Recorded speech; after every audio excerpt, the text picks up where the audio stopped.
যেখান থেকে নেমেছি গাড়ি থামিয়ে সংবর্ধনা দিয়েছি, আমি আপ্লুত। আমি যেন নিজের ঘর খুঁজে পেয়েছি। আমার অবশ্য নিজের কোনো ঠিকানা নেই। আমার পার্টি অফিসে পার্টি কমিউনের উপরে দুটো ছোট্ট এক টুকরো ঘর, একটা মা থাকেন, একটা আমি থাকি।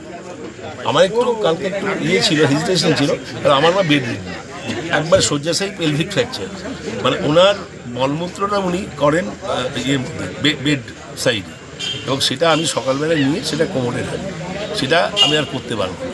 এই জন্য আমি একটু হেজিটেট করি, কিন্তু সারা রাত্রি জেগে আমি ঠিক করলাম যে আমি এমন একটা স্বপ্নের পূর্ণভূমিতে আসছি, এটা আমার মনুষ্য জীবনকে ধন্য করবে।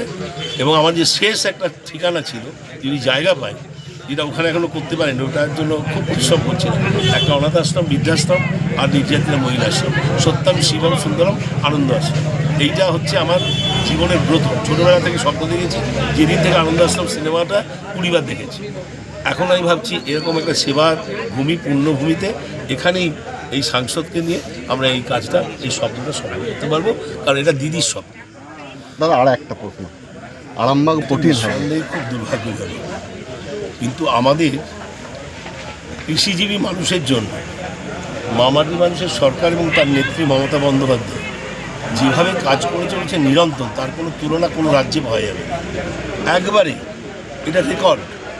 শুধু কৃষকদের শুধু কৃষি ঋণ মকুব করা নয়, শুধু কৃষিজীবী মানুষদের 50% রিবেটে যন্ত্রের আমদানি নয়, ওদের কিষাণ ক্রেডিট কার্ড নয়, ওদের এখন তো আবার যাদের জমি নেই, যারা ভাগ চাষি, তাদেরকেও তো দিচ্ছে আমাদের 4000 টাকা করে প্রতি বছর করতে হবে। তা কিষাণদের ঋণ পর্যন্ত মকুব করে দিচ্ছে। তাদের বর্ষাতে বন্যা হলে, শস্য ফসল নষ্ট হলে তাদেরকে ক্ষতিপূরণ পর্যাপ্ত দিচ্ছে। হাজারে হাজারে লাইন, লাখে লাখে লাইন, জেলায় জেলায় কৃষিজীবী মানুষ পেয়েছে দিদির সাহায্য, এর আগে কোনোদিনও পাইনি। এই গোঘাটের মতো জায়গায় চাষির আত্মহত্যা, কতটা চ্যালেঞ্জ? ব্যাপারটা আমি চিকিৎসক হিসেবে বলবো, আত্মহত্যাটা তখনই আসে একটা মানসিক একটা টালবাহানা, টার্মোয়াল কন্ডিশন থেকে।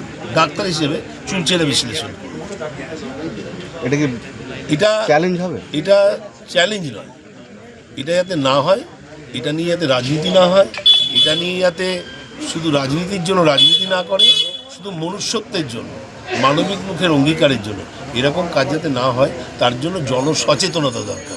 যেমন কম বয়সী মেয়েরা অন্তঃসত্ত্বা হয়ে তারা ডেলিভারি করতে গিয়ে মারা যাচ্ছে। আমি নিয়ে গাইনোকোলজিস্ট, আমি হাজার হাজার ডেলিভারি করেছি, সিজারিয়ান করেছি, হিস্টেরেক্টমি করেছি, অন্যান্য অপারেশন করেছি, কিন্তু এখন যে প্রবণতাটা চলছে সে ব্যাপারেও জনসচেতন, সেখানে সাংবাদিককেও দরকার জনসচেতনতার জন্য।